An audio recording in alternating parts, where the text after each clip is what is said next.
Bismillahirrahmanirrahim. Assalamualaikum warahmatullahi wabarakatuh. Waalaikumsalam warahmatullahi wabarakatuh. Dan salam sejahtera buat seluruh sahabat dan sobat IPISO dimanapun Anda berada.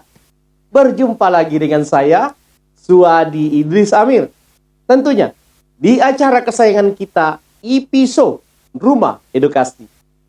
Sahabat dan sobat IPISO, pada kesempatan kali ini, saya telah kedatangan tamu narasumber kita yang tidak asing lagi bagi pemirsa IPISO dimanapun Anda berada. Beliau adalah Bapak Dr. Ridwan Pawalang, MHI, pengamat politik Islam kita dari Universitas Muhammadiyah. Assalamualaikum, Indah Dokter. Salam Kak. Jumpa lagi. Betul Kak. Alhamdulillah. Alhamdulillah. Baik, bersama pengamat politik Islam kita akan membedah tema yang lagi hangat didiskusikan di ruang-ruang publik terkait Andi Sudirman Sulaiman yang besok katanya mendapatkan informasi dari Kementerian Dalam Negeri akan dilantik besok di Jakarta sebagai gubernur definitif. Namun sayangnya status besok hanya sebagai calon sebagai gubernur, tidak ada wakil gubernur. Kondisi ini membuat partai-partai pengusung kelihatannya akan ngambek atau meradang. Analisis Dinda Dokter melihat apakah posisi dari Andi Sudirman Sulaiman ini tidak mengikutsertakan wakil dalam pelantikan atau tidak menunjuk wakil, itu tidak merugikan dia dengan kondisinya saat ini, ataukah memang pilihan itu sudah tepat? Dan seperti apa kira-kira analisis Dinda Dokter melihat respon partai pengusung dalam menanggapi sikap politik dari Andi Sudirman Sulaiman? Silakan. Baik Kak Kadir, izin saya menyapa pemirsa. Assalamualaikum warahmatullahi wabarakatuh. Sahabat dan sobat IPISO dimanapun Anda berada. Baik, jumpa lagi di acara diskusi channel YouTube IPISO Rumah Edukasi. Terima kasih Kak Kadir. Sama-sama. Telah mengundang saya pada kesempatan ini untuk merespon sekaligus berbagi informasi terkait dengan dinamika terakhir tentang Sulawesi Selatan, pemerintahan Sulawesi Selatan, dinamika politik pemerintahan dan politik sosial di Sulawesi Selatan ini yang merespon dan memberi jawaban tanggapan terhadap yang katanya, karena sampai sekarang ini belum kita lihat secara resmi surat Kemendagri terkait undangan pelantikan Bapak Andi Sudirman Sulaiman untuk menjadi gubernur Sulawesi Selatan, gubernur definitif yang per 10 Maret 2022 sampai tahun depan 2023. Tentu kurang lebih setahun ke depan Andi Sudirman akan memimpin Sulawesi Selatan. Jika sekiranya sendiri akan dilantik besok dan berdasarkan informasi yang beredar, hampir pasti bahwa Andi Sudirman akan single factor, ya, betul, akan single leader, single pemimpin gubernur untuk memimpin Sulawesi Selatan yang sejatinya gubernur dan wakil gubernur itu ada. Baik Kak Kadir, saya hanya ingin mengingatkan pemirsa bahwa sesungguhnya dalam Undang-Undang 2314 itu tentang pemerintahan daerah mengatur tentang posisi wakil gubernur.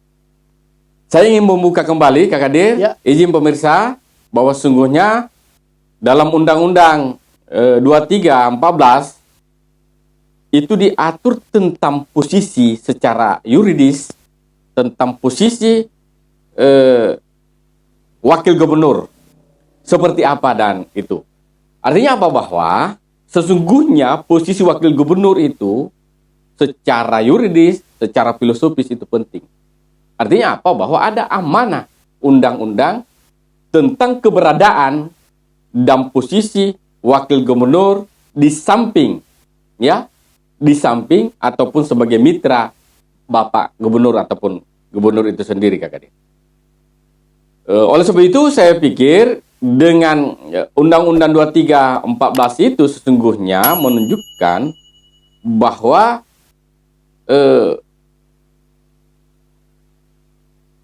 wakil gubernur itu bukan sekedar sesuatu yang urgent atau tidak urgent, ataupun dalam bahasa lain like and dislike, suka atau tidak suka.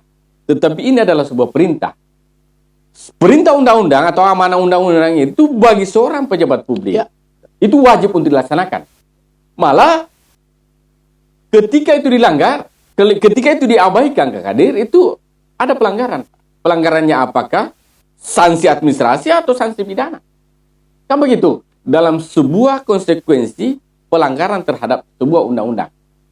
Nah, oleh sebab itu, kita akan lihat sejauh mana sebetulnya ini di pasal pertama itu adalah pasal 65 Kak Kadir, itu diatur tentang kepala daerah, eksistensi keberadaan kepala daerah, dan di pasal 66 itu diatur tentang wakil kepala daerah. Nah, oleh sebab itu saya pikir secara yuridis Kak Kadir, tentu dan pemirsa saya sampaikan dan kita saya pikir mengetahui itu bahwa sesungguhnya keberadaan wakil gubernur itu adalah perintah ataupun amanah undang-undang. Oleh sebab itu, ini penting dan bahkan wajib untuk kemudian dilaksanakan oleh gubernur. Begitu pula hierarki ataupun hierarki ke bawahnya dan hubungan antar lembaga. Misalnya paling tidak hari ini adalah DPR. Tentu saja dasarnya ini adalah berdasarkan Undang-Undang Pilkada bahwa seseorang maju dalam sebuah perhelatan ataupun pilgub itu adalah pasangan. Pasangan gubernur, calon gubernur dan wakil gubernur. Nah, oleh sebab itu saya pikir dua undang-undang ini sebetulnya menunjukkan bahwa keduanya itu adalah perintah. Tidak bisa seseorang maju menjadi calon gubernur, calon kepala daerah kalau dia single. Dia harus ada pasangan, Kak Kadir. Nah, oleh sebab itu saya pikir kalau kita mau membaca secara fundamental dan secara filosofis undang-undang ini sebetulnya kalau tidak dilaksanakan, maka itu adalah sebuah pelanggaran. Itu menurut saya sebagai sebuah pendapat pribadi terhadap urgensi keberadaan tentang wakil gubernur pada sisi sebagai sebuah mitra dari seorang gubernur. Dan itu berlaku untuk semua wilayah, kepala daerah di pemerintah provinsi seluruh Indonesia. Tidak saja di Sulawesi Selatan, tapi seluruh Indonesia. Dimanapun itu dalam wilayah negara Kesatuan Republik Indonesia. Nah, oleh sebab itu, urgensi ini saya pikir tentu saja dalam pembacaan kita bahwa filosofi keberadaan gubernur dan wakil gubernur itu urgen. Karena ini juga menjadi bagian daripada tugas dan fungsi kewenangan gubernur dan wakil gubernur itu sudah jelas dibagi dan diperjelas dalam undang-undang. Nah, oleh sebab itu, tentu saja bahwa di samping ada amanah undang-undang, tentu saja ada implikasi-implikasi sosial politiknya. Nah, ini juga di samping itu, selain implikasi sosial politiknya, tentu saja ada dampak, ya, bagaimana ketercapaian terhadap pembangunan itu sendiri. Bahwa pemerintahan itu diadakan itu dalam rangka bagaimana mengayomi, memastikan, dan bagaimana memantau dan mendistribusikan dan menghadirkan sebuah kesejahteraan bagi masyarakat. Saya mengutip tentang kaidah fikih siasa yang mengatakan bahwa tasarruful iman ala ra'iyati manutun ala maslahah. Saya pikir Bapak Andi Sudirman ini kalau pernah membaca tentang kitab itu, saya pikir Pak Andi Sudirman ini cukup paham tentang itu. Artinya apa? Bahwa kebijakan-kebijakan seorang pemimpin, seorang gubernur, seorang presiden, bupati, camat, dan sampai Pak RT di tingkat yang paling bawah Kadir itu adalah bagaimana menghadirkan kemaslahatan.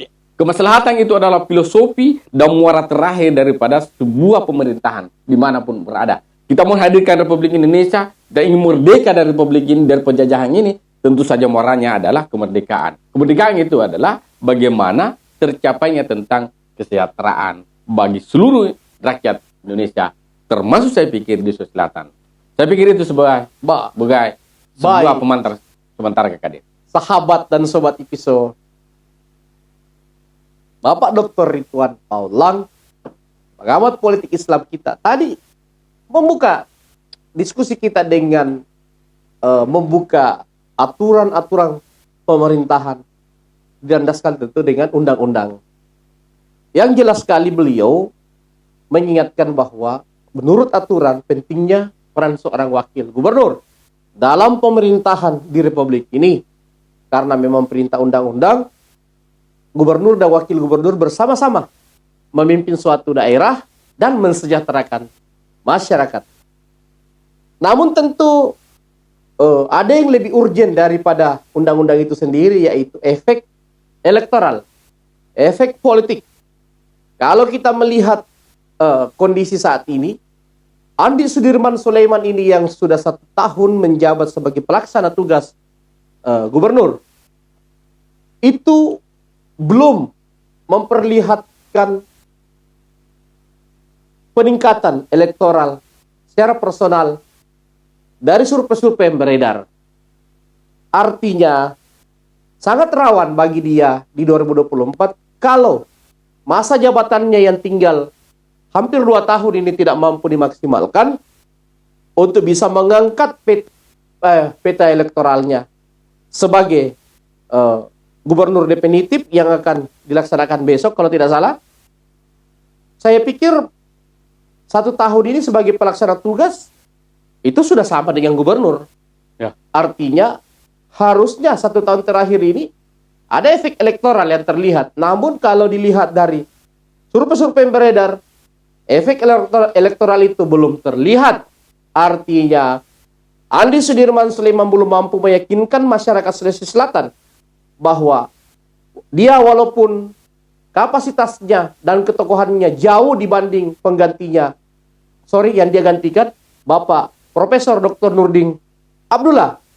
Namun tentu beliau bisa dan harus membuktikan kapasitasnya ke masyarakat Sulawesi Selatan. Baik, Indah Dokter, kalau dia akhirnya ngotot tidak memutuskan mengambil wakil, seperti apa kita melihat posisi partai-partai pengusung? Apakah mereka besar kemungkinannya akan meninggalkan Andi Sudirman di 2024 atau menerima keputusan itu? Seperti apa analis Indah Dokter? Baik Kak Kadir, tentu saja bahwa majunya seseorang menjadi calon gubernur dan wakil gubernur persyaratannya harus diusung oleh partai politik. Itu adalah perintah undang-undang Kak Kadir. Ini jangan diabaikan, dan saya pikir kita semua paham tentang itu. Oleh sebab itu hari ini menjadi logis sekiranya bahwa hari ini PLT ya akan menjadi gubernur, dan harusnya ya idealnya pengganti ataupun wakil gubernur itu adalah hasil konsensus musyawarah dari 3 partai yang menjadi pengusung daripada pasangan Prof. Enna dan Andi Sudirman Sulaiman ataupun Prof. Andalan di tahun 2018 kemarin. PDIP, PAN, dan PKS. Nah sekarang, bahwa menurut informasi ataupun rumor yang beredar, bahwa salah satu yang diusung oleh PDIP kadernya adalah Andi Ansari Mangkona SH. Ya. Apakah ini yang menjadi sebuah konsensus dari 3 partai atau seperti apa? Karena kita juga belum mendengar secara akurat bahwa PAN dan PKS juga mengusung kadernya masing-masing. Dia mendorong kader masing-masing. Ya, artinya apa? Tetapi yang paling muncul hari ini Kak Kadir adalah yang santer diberitakan ya secara lisan dan seterusnya adalah kader PDIP. Ya. Boleh jadi bahwa PDIP ini kemudian menguat kadernya untuk kemudian diusung. Tetapi walhasil begitu pula rumor yang beredar bahwa sesungguhnya Andi Ansari Mangkona sebagai kader PDIP juga tidak gol atau belum berhasil meyakinkan Andi Sudirman Sulaiman sebagai orang yang akan dilantik besok sebagai gubernur untuk kemudian menjadi calon gubernur yang diusulkan kepada Kemendagri. Kan gitu kan? Apakah itu sinyal bahwa Andi Sudirman ini tidak butuh PDIP 2024 sehingga dia mengabaikan figur PDIP? Saya pikir jawabannya bisa saja banyak. Kan? Tetapi kalau itu dikatakan bahwa hari ini Andi Sudirman tidak butuh, ya jawabannya ya tidak butuh, kan? Sinyal bahwa sesungguhnya Andi Sudirman ini ketika kan orang menawarkan Kadir, asumsinya begitu, orang menawarkan lalu tidak direspon, artinya apa? Ditolak, ya kan? Kalau dia ditolak, dia abaikan, berarti istilahnya kayak gini, kalau cintanya para remaja putih abu-abu itu kan bertepuk sebelah tangan. Nah, ini kan sebetulnya adalah pukulan Andi Sudirman terhadap PDIP. Kan gitu. Faktanya kan itu yang menjadi realitas hari ini, bahwa sesungguhnya PDIP ini tidak lagi tanda petik didengar saran-saran dan permintaannya. Nah, oleh sebab itu saya pikir ini akan berdampak terhadap pilgub usungan partai-partai termasuk PDIP ke depan. Ya, saya pikir akan membutuhkan sebuah peristiwa-peristiwa dan momentum yang luar biasa ketika PDIP ini akan kembali mengusung Andi Sudirman jika sekiranya Andi Sudirman akan maju, ya, akan maju di pilgub 2024. Oleh sebab itu saya pikir posisi hari ini PDIP adalah partai penguasa di Republik ini, saya pikir, Ya, betul. Ya, pimpinan koalisi secara nasional, Iya, betul. yang hari ini saya pikir punya menteri paling tidak, Mendagri, tetapi ini saya pikir tidak dipertimbangkan. Dalam istilah Arabnya itu begini, Kak Kadir, dhaiful akli. Ya. Sebuah kelemahan analisis politik bagi Andi Sudirman, saya pikir, dalam membaca peta nasional dan peta politik di Sulawesi Selatan ini yang mengabaikan, ya, partai-partai pengusungnya. Kan gitu. Ini analisis yang cukup lemah bagi saya, sehingga kemudian saya pikir ini kalau ini terus dilakukan, saya pikir akan terjadi tsunami politik, ya, di Sulawesi Selatan ini. 1 tahun ke depan paling tidak begitu, Kadir. Dan saya pikir artinya begini, bahwa Andi Sudirman ini mestinya merawat internal sembari merangkul partai-partai yang lain. Tidak kemudian meninggalkan tanda petik ataupun mengenyampingkan daripada saran, rekomendasi, dan permintaan-permintaan yang ada. Saya pikir itu harus hal yang wajar. Dan ini adalah perintah. Ini bukan sebuah gerakan ataupun perilaku mengemis. Tapi ini adalah perintah undang-undang, Pak, bahwa wakil gubernur ketika terjadi kekosongan pada posisi itu, maka partai pengusung yang berhak untuk mengusung. Ini perintah. Nah, sekarang itu tidak dilakukan. Tentu saja bahwa ini ada implikasi. Ya. Dan implikasi itu secara politik juga akan berimplikasi terhadap usungan, dan kemungkinan juga akan terjadi implikasi terhadap elektoralnya Andi Sudirman, baik hari ini, begitu pula menuju pilgub 2024. Artinya apa? Bahwa memang kalau sosok gubernur ini berjalan hari ini, yang kurang lebih setahun ini menjadi PLT, pelaksana tugas gubernur Sulawesi Selatan, itu kelihatannya hanya menyelesaikan aspek-aspek administratif saja. Harusnya hal-hal administratif itu dilakukan oleh Bapak Setda.